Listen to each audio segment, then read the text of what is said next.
Hello, friends. My name is Svava Brooks. I am a trauma recovery coach. And if you're watching the replay, thank you so much for stopping by. I appreciate you being here and checking out this video.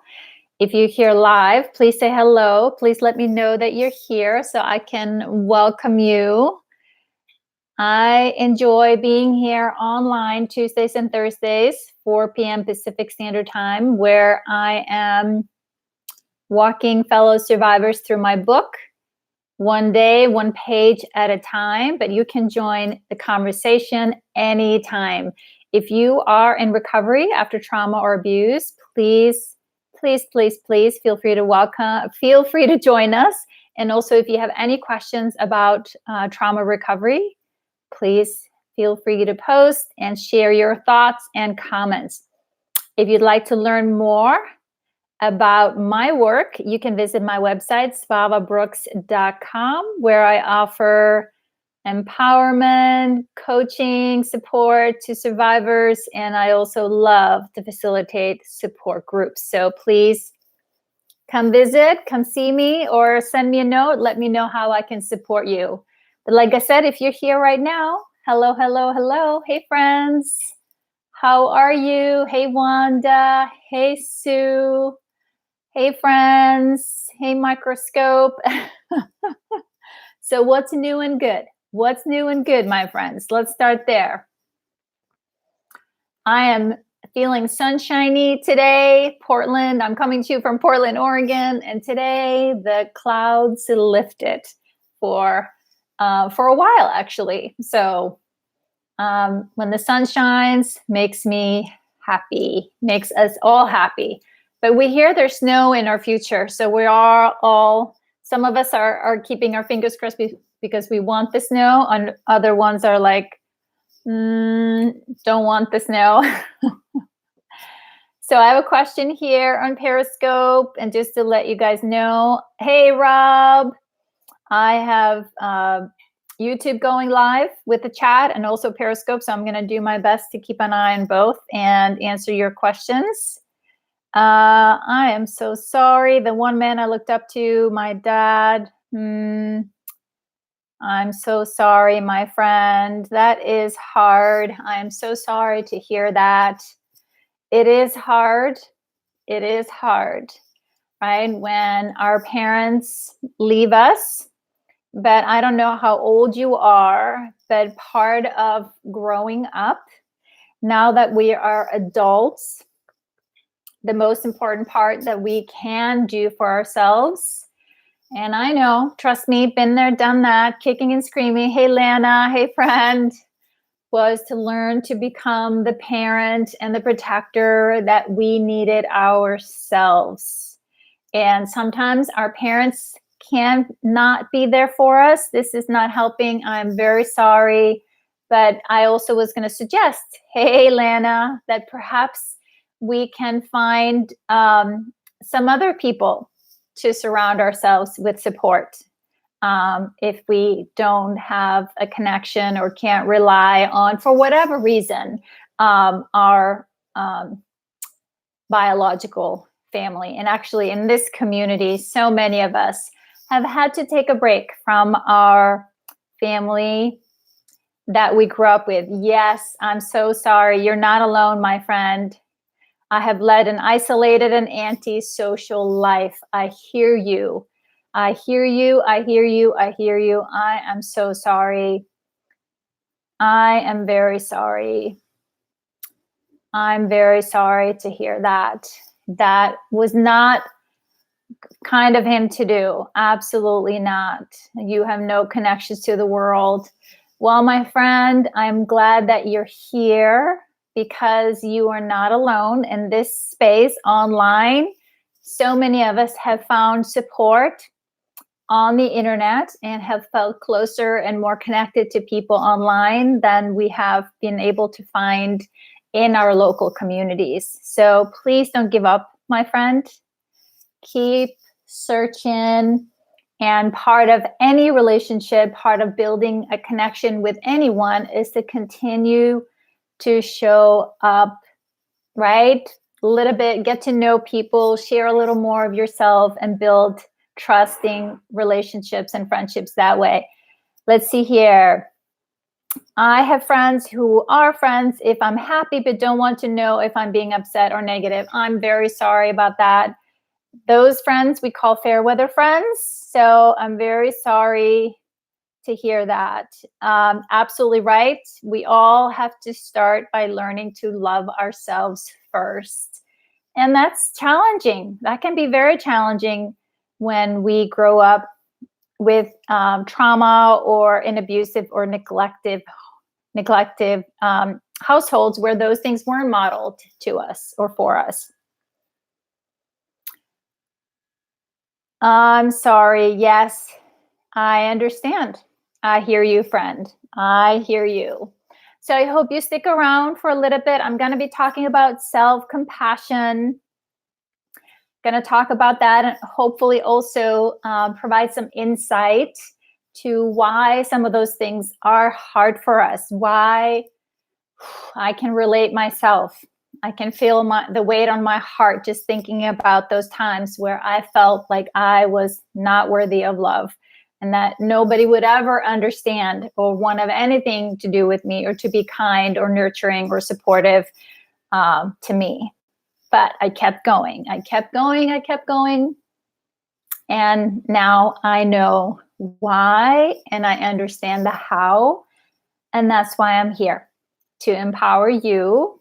If you are seeking this information, to pass it on, that we can. It takes time and it is hard and painful and frustrating at times, but I believe in you.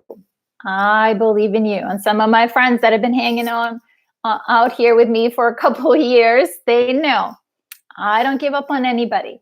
I do not, because boy, did I need some people that believed in me, because I was also relentless in trying to even push people away in the beginning. But people stuck around that believed in me, and I hold the space now for that for others. So let's see here. Rob is here. Hey, Rob. Hey, Denise. Hey, Elizabeth. Hey, is it Danny? Hey, friend. Welcome. And I said hello to Denise. Sharon is here. Oh my goodness, the whole gang is here. And then some. Hey, Christine. Hey, friend. Welcome, welcome, welcome. How are you guys doing? So what's new and good? What's new and good? Yes, that's Chrisanne. I was wondering, Christine, you're tricking me with your name. When you guys change your online name, I lose track. So you got to bear with me. So you don't know why it came up like that. Okay. All right. Well, I'm glad someone said hi, Chrisanne, and I'm so glad you're here. And yes, Happy New Year to all you guys. Happy New Year. Another year to celebrate our journey and to heal together. Let's see here. So, are we ready? Are we ready to dive in? We're going to talk about my favorite topics. Love, right? You guys wonder why there's hearts on all my books and most of my posts and most of my posts. I love, love, love to talk about love. So today we're going to talk about self-love. So are we ready? Day 9. And like I said, if you're here for the first time, don't worry. You can join the conversation. Each day is independent. So, and feel free to chime in or ask any questions if you have about trauma and recovery. So, but let me set up our conversation. If you find it impossible to love yourself, and that was me for many, many years, absolutely impossible to love myself. So if you find it impossible to love yourself, that means you're still being run by old sabotaging thoughts. And what we need to do is to learn to silence that toxic inner critic. As a child, you were powerless, but we are not a child anymore. You are not a child anymore. Now you hold the power. You have the power to choose to learn to love yourself. And it's never too late to learn about love. Each time you choose to learn about and practice self-love, you silence your inner critic. And when you choose love, you are choosing you. So, thoughts, comments, feedback, suggestions? 2 questions that I'm going to follow up here with on that. First question, why is it hard for you to love yourself? And again, right, there is a reason why this is hard for us. And the second one, what method of silencing your inner critic works best for you? And on our closed Facebook page, I post the page of the day, and group members give me permission to share their journal entry. And so I'm going to scroll down and take a look at some of their comments, and they've given me, permission to share with you. But under suggestions here, what methods of silencing your inner critic works best for you? There's suggestions of mindfulness, affirmations, self-compassion, journaling, talking to a friend, etc. So I'm going to go back here to, let's see, looking at our comments. Elizabeth says, I broke up with a guy. I am pretty sure he would end up being somehow abusive because he was always pushing boundaries. Well, I'm sorry to hear that, Elizabeth, but I am also happy to hear, right, that you were listening to your intuition, maybe your gut feeling. So good for you. Yes, Elizabeth, tough, but a wise decision. But nonetheless, right, be gentle with yourself. If this was someone, right, that you had spent some time with and built a relationship with, be gentle with yourself. But I'm glad you're here, Elizabeth, and thank you for sharing that with us. Sharon says, hey, my friend, I'm so sorry to hear. Doctor's report came back. I'm so sorry, Sharon. I'm so sorry, my friend. So I'm going to ask all our friends in this space. I am a firm believer in intention and that we can send love and light to our fellow human beings because we are all connected. Hey, friend. So I'm asking all of us here, if you could please drop into your heart. Drop into your heart. And from your heart, let's send some love and light to Sharon. Very, very sorry for those news, Sharon.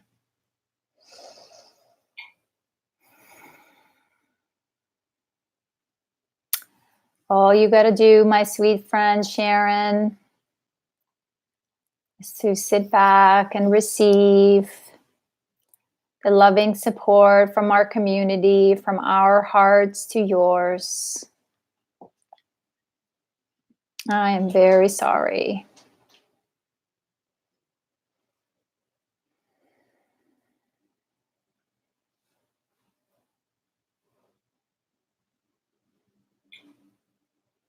Definitely can feel the energy flowing your way. I hope you're feeling that, sweet lady. Thank you, Elizabeth. Thank you, friends.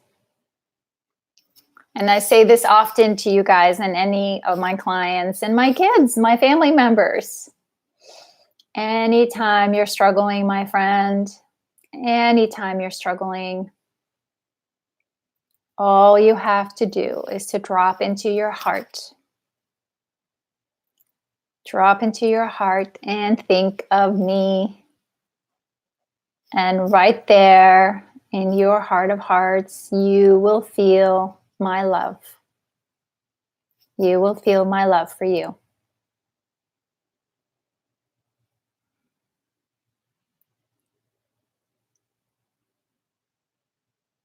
So I'm so glad that you're here, Sharon. Very glad that you're here. And Elizabeth, yes, she says, thank you. My gut feeling was screaming to leave. So good for you, my friend, to listen to your body, to listen to your intuition.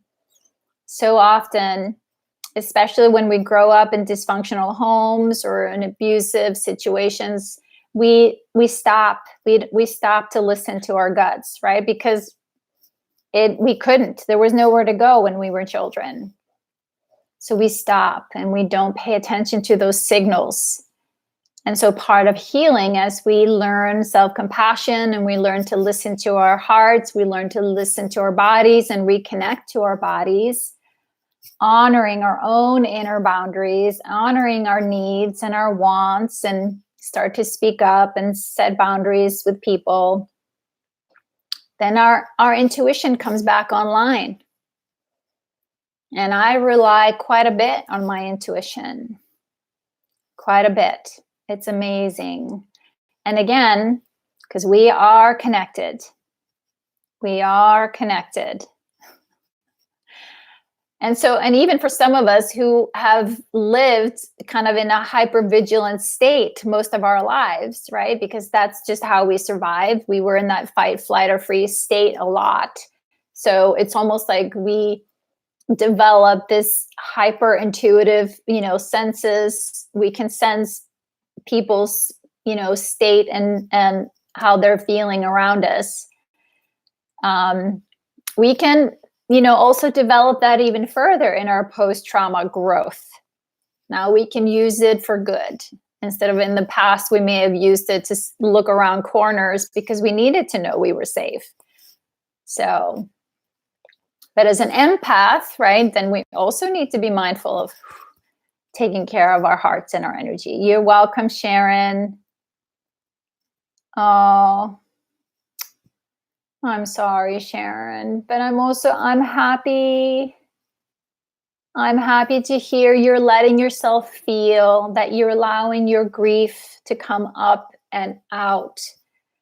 Oof, grief is the hardest feeling that we humans ever feel. And I cannot say that I fully know the extent of that. Yes, I've experienced loss, but each of us, right, feels grief in our own way. But grief is so hard.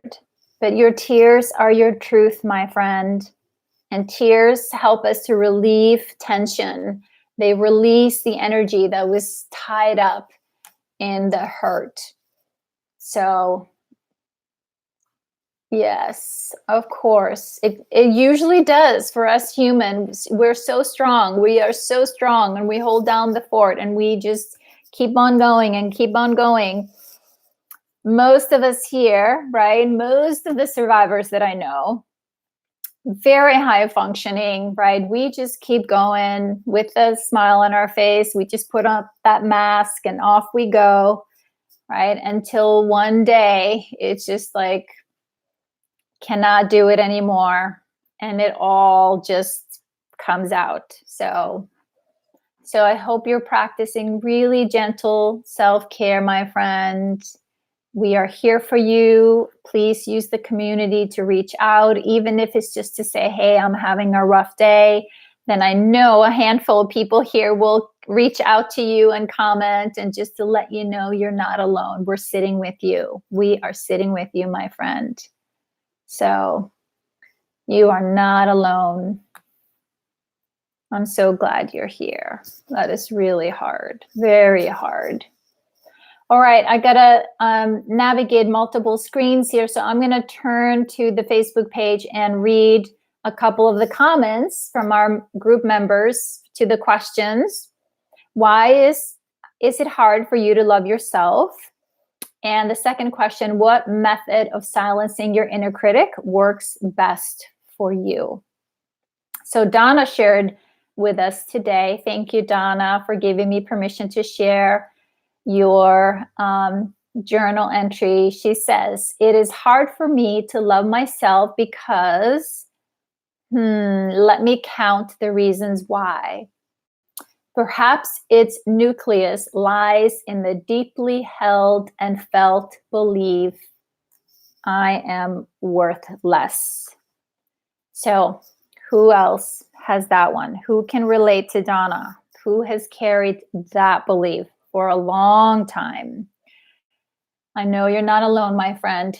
She goes on to say here, though ashamed to admit it, therapy, affirmations, and memes haven't yet been able to uproot this negative force.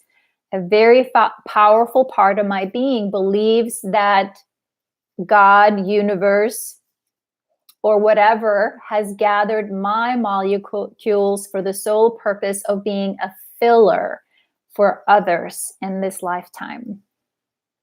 Nothing I think, do, or feel matters because gray space, that's me, is undefinable and, well, nothing. Perhaps that's why each step forward on my healing journey is painstakingly slow. Occasionally, I have dared to think my inner critic has been silenced. Yeah, and a new me is on board. Then just as quickly, the hubris is rewarded with a ferocious reappearance of my inner critic in a variety of predictable and unpredictable ways. Phew! The forward and backward dance creates at least inner uncertainty and always emotional vertigo. Too often, I am left disgusted and disheartened. She goes on to say, though I've employed many methods of silencing the inner critic and regaining a level of balance, the one that personally works best seems to be talking with another trusted journeyman. Journaling helps, but it serves more to bracket my turmoil. Whether by phone or in spaces such as this, the clarity of a few trusted others helps me locate a misplaced self-compassion and apply mindfulness principles. Wow. Just wow.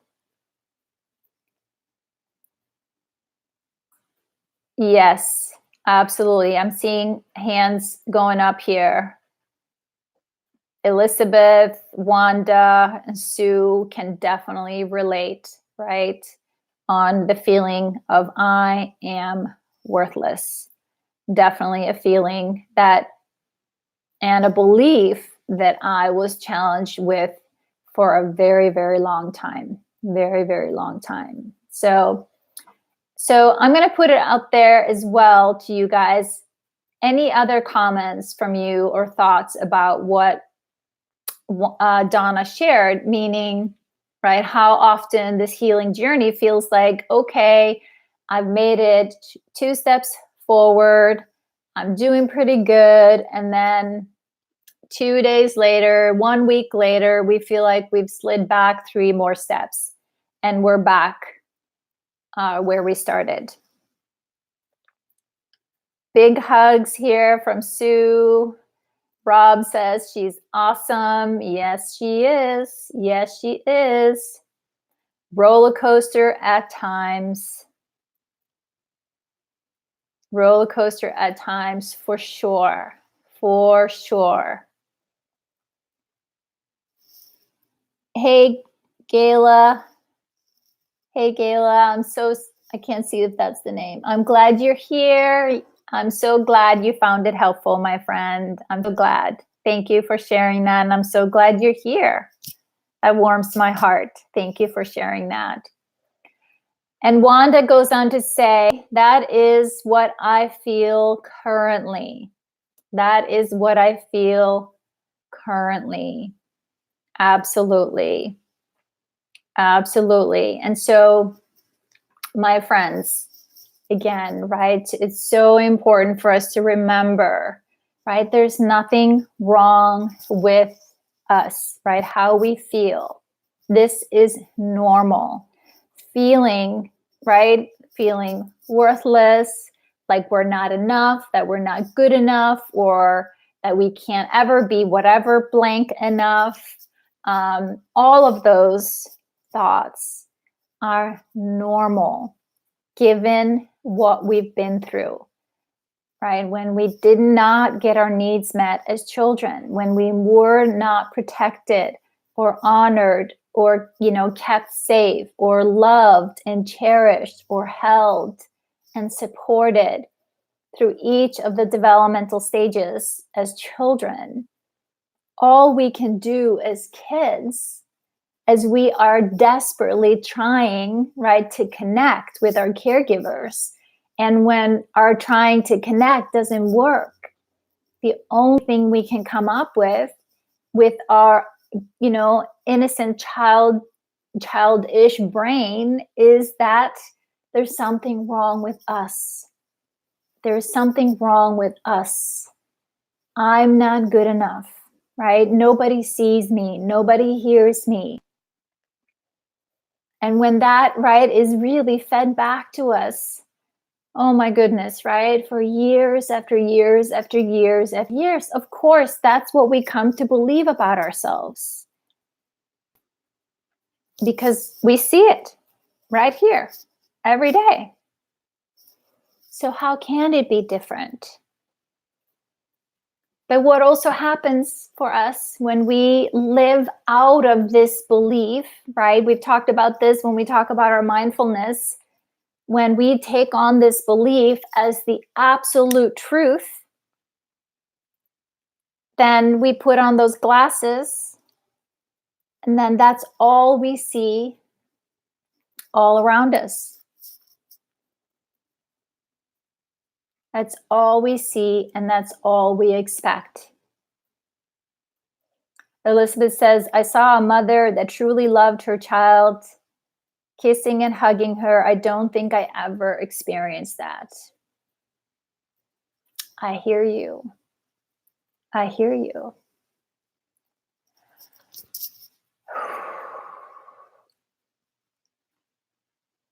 Same here, says Sue.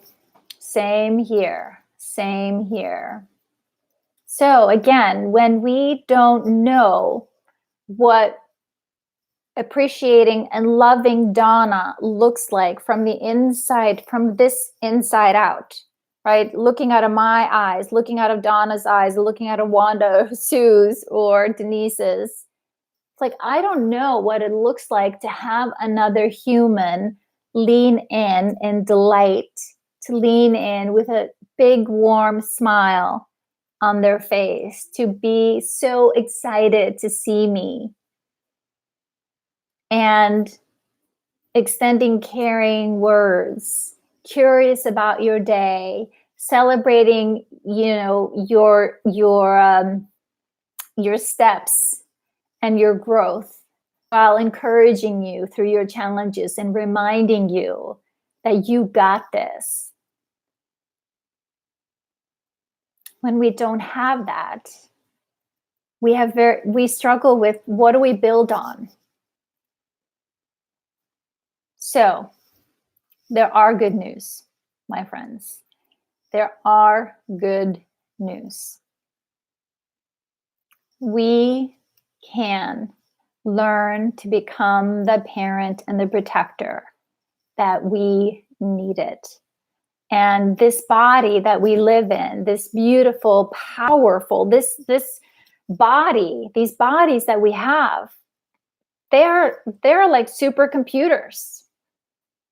They are always seeking optimal health and wellness and balance. Our job is to slowly, as we learn the information that was put into the supercomputer is outdated. It needs a massive upgrade, really just a memory dump to create space for some new information to come in.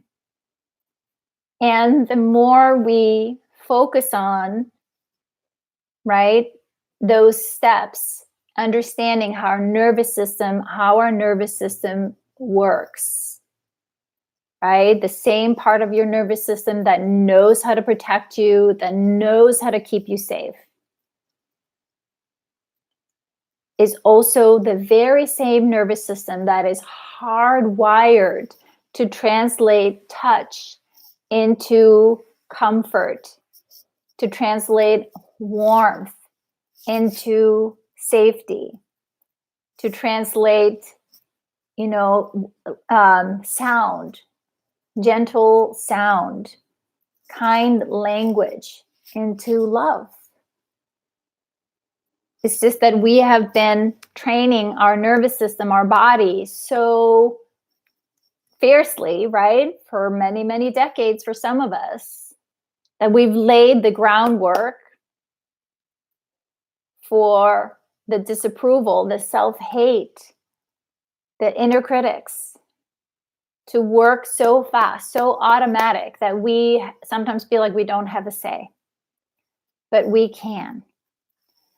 We can, by slowing things down, becoming very intentional.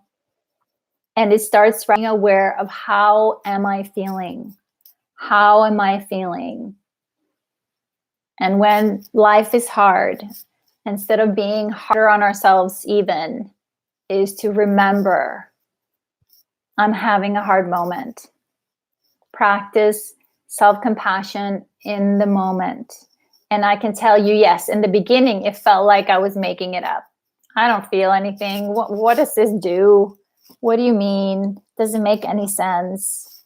But I had read about the science, right? I've read so much about trauma, and most of you here are know more about trauma than a lot of people out there. But it's the practicing it, right? It's the slow, intentional, kind, gentle process, caring for ourselves. I know, the hardest part.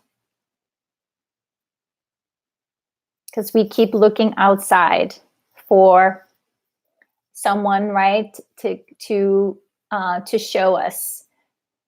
But the truth is, we need to kind of come into our own, to be with ourselves, and to comfort those little children that live inside of us. We can do that, and it really is never too late. Never too late to do that. No problem, my friend. No problem. Let's see, I'm gonna go to the next comment to our questions here today. Sue shared,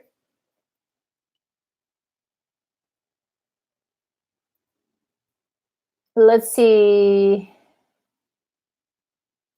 Wanda, didn't I see you share as well today? Did I miss it? Let's see. Sue shared with us. She says she's answering the two questions that I mentioned earlier. Why is it hard for you to love yourself? And what method of silencing your inner critic works best for you? Sue says, because as a child, I was never good enough, right? Who else can relate to that one? Never felt good enough growing up. Because I was as a child, I was never good enough to be accepted and always tried harder and harder. And that led to perfectionism. But of course, being perfect is just not possible. I know, right? I tried to. Exhausting. She goes on to say, and it meant that I was never good enough for myself either. That's huge, Sue, to recognize that you weren't even good enough for yourself. So I grew up beating myself up because of that, which really doesn't lead to self-love. One of the main ways I now use to silence the inner critic is to think, how would I talk to a friend or a child? And ask myself that if I'd talk to them like that. And of course, often it's about the way I need to talk to my inner child too. Another way is to practice self-compassion, reassuring myself that I'm doing the best I can. And that's absolutely good enough. That's beautiful, Sue.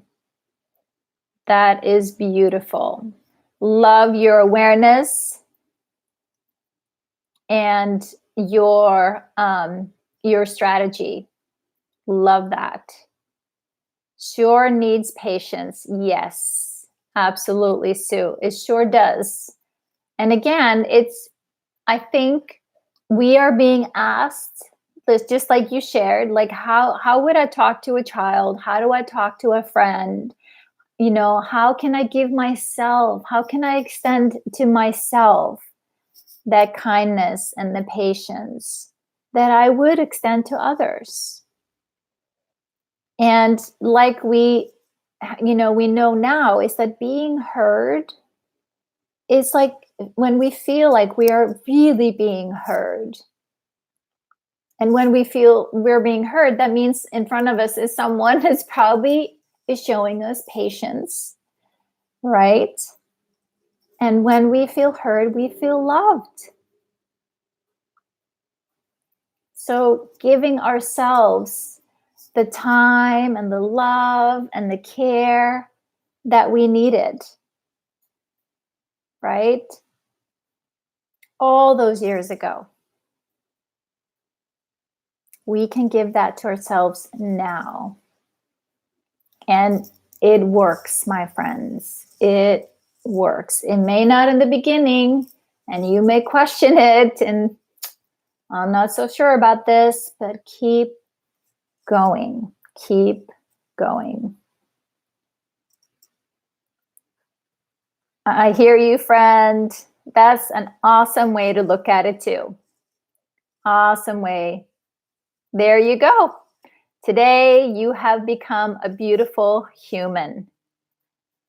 Absolutely. As on the other side of all of that, right? That's what we call post-trauma growth, right? We become wiser, kinder, more compassionate, more generous, and when we show up that way for us, we can't help but showing up that way for other people.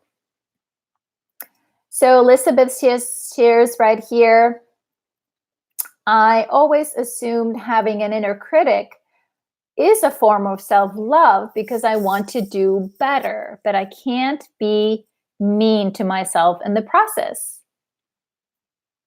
Absolutely. And that's actually why some people will resist self-compassion, because they will say, oh no, I need a little tough love, right? I need someone to kind of kick me in the butt every now and then. And, and actually, I mean, the self-critic is this part of us. It is in all of us. And it is its job to keep us in line, to keep us, keeping our word and delivering delivering things that we said we were going to do and show up on time. But the thing for so many of us, our inner critic is so incredibly harsh. So for so many of us that have struggled with depression or feel so powerless some days, chances are it's your inner critic that is just tearing you down on the inside. And so often we don't even hear it. And the inner critic is not just critiquing your behavior or your actions or the things that you're doing to try to be helpful. It's, for many of us, attacking our inherent self. Like it's interrogating your personhood. And that's where it gets toxic. And that's right where it just gets wrapped up in shame And so it's no longer, I did something bad, I am bad, and I'm inherently bad, and nothing can change that.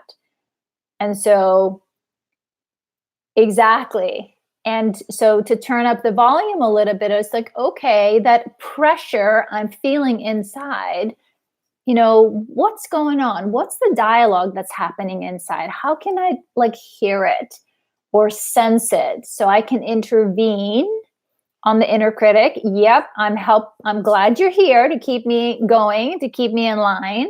But what's not helpful when you are just, tearing me down, making me feel like I'm worthless. Because that's the part that goes after us and says, don't even bother. Nobody cares. Who do you think you are, right? So once we can hear that inner critic, and it's like, thanks, but no thanks. I got this. I am no longer a little girl. I am a grown up. I can now decide for myself, how am I going to deal with the outside world? How am I going to keep myself accountable and move forward in my life?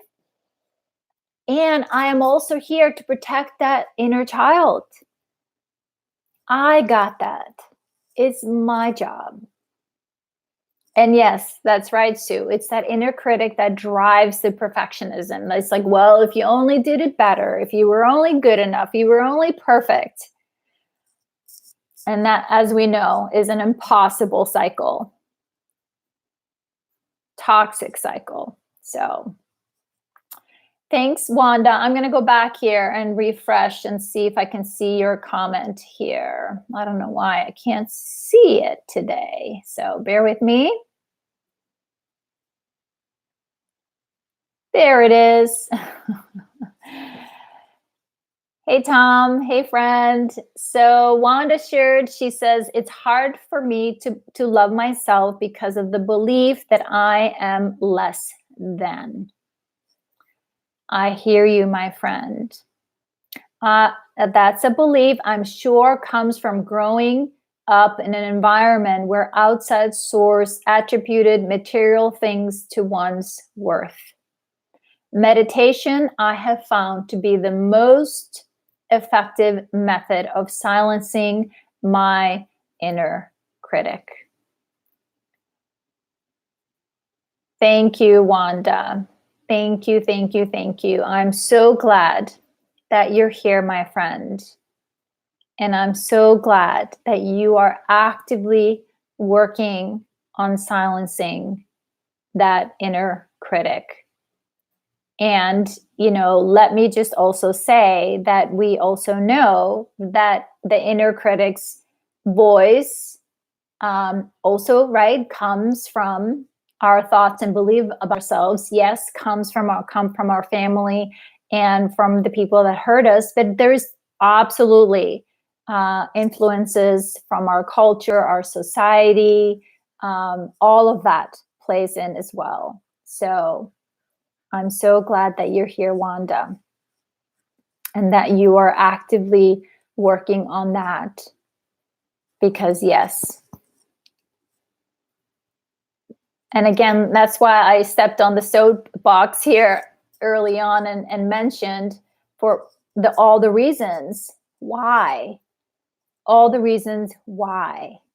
It was so helpful for me personally that to understand, right, the impact, meaning, the influences of trauma. What does trauma do to the way I think about myself, feel about myself, treat myself, act, my expectations, all of that? It's very important to understand why. And that it helped me in terms of being kinder towards myself, seeing that no, I'm not broken. I'm not stupid. I'm just a textbook example of someone who was brought up with these circumstances. This body, when we put babies in certain situations, certain circumstances, we can predict. We can predict the outcome. So, And we are learning that today, and we're also learning today what we can do about it. Hey, friend. Hey, James. Hey, Yosemite. I'm so sorry that you are feeling sad. Please be gentle with yourself. It's important to acknowledge our feelings, so I'm glad that you're here. And James says, I struggle with anxiety. I've tried to be better.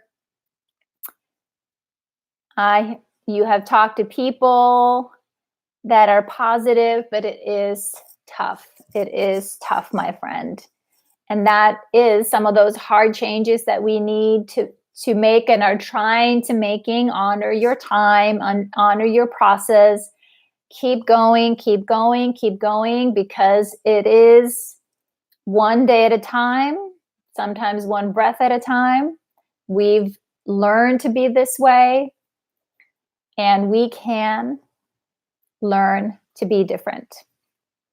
And it certainly helps to have a community, people that understand, that see you and hear you and celebrate you. So keep showing up, my friends. Find those places where you are, like I said, heard and valued and celebrated. Don't give up. Hey, Mohammed. Hey, friend.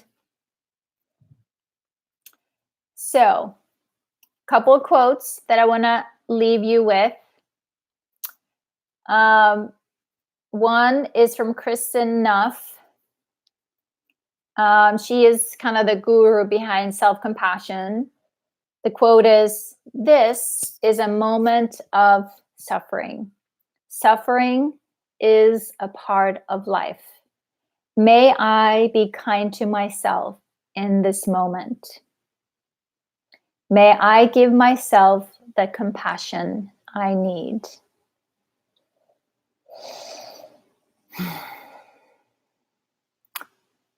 And I'm going to follow up on that with another quote. A moment of self-compassion, just one moment of self-compassion, can change your entire day. A string of such moments can change the course of your life. And this is Christopher Germer. Actually, Kristen Nuff and Christopher Germer, I attended a weekend workshop with them a few years back. And they've written a couple of books, and I think one of them they actually wrote together. But they do workshops all over the country about self-compassion. And again, like I said earlier, the reason, thank you, Mohammed, the reason why self-compassion work, like it said, a moment can change your day, and a string of such moments can change the course of your life, because every time, like you're watching me with my hand on my heart, you are literally changing your neurobiology, right? You are impacting how your body responds during hard times, during hard moments. So this little act of compassion, it's had a huge impact on my life personally. I use this tool all the time to comfort myself. So thank you, sweet friends, for being here today, for your comments, suggestions, encouragement. And of course, I drew a card for us today. It's always perfect. It always makes me smile. One day, she or he decided to open her hands and receive. So, if this isn't a perfect card for today about receiving love and kindness, I don't know what is. Is this the card you needed to see today?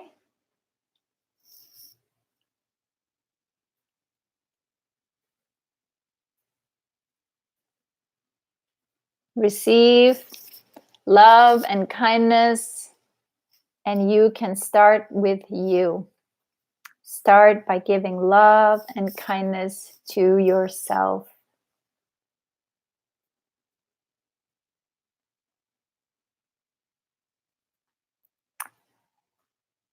On that note, right, I want to remind you all that you already have everything that you need to heal and restore. It's all right here. All right here. Your body is doing a beautiful job for you. There's nothing wrong with you. Everything that we do is in service of survival. So I know it can feel hard at times. I know the struggle feels impossible at times. But I'm here to hold the space for you as long as it takes. Yep, I am. I will. So this weekend, do something that sparks joy. Do something that reminds you of gentle self-care. Go out into nature. Practice kindness. Practice gratitude. And find a little bit of joy, even if it's just in small, teeny tiny, moments. It all matters. It all counts. Thank you. Nice to see you too. Of course, always great when new people join us in the chat and the conversation. And just lastly, want to let anybody know we are working our way through the book. My book, Releasing Your Authentic Self, one day, one page at a time. The book is available on Kindle and Amazon. And I do have a closed Facebook group for the readers of the book where I post the page of the day and then people share their journal entries. And support groups, we heal faster in groups. We heal faster in communities, because so much of trauma isolates us, disconnects us, and having a safe place to go to every single day makes all the difference. And I know you will feel loved and supported in our safe place. With that, thank you, friends. Thank you, thank you, thank you. Good to see everyone. I'll see you back here on Tuesday, same time, same place. And again, if you have any personal questions you'd like to share with me, feel free to send me a note or visit my website, svavabrooks.com. Thanks again for the thumbs up, likes over here on YouTube, and the hearts on Periscope. I appreciate it, as always. And I put more information underneath the videos if you are looking for links on where to connect with me. With that, thank you. Oh, I love that, Rob. I love that. You're getting a camera, taking photos. Thanks for being here, Mohammed. Thanks, everyone. Thanks, friends. I'll see you next week. Have a beautiful weekend. That goes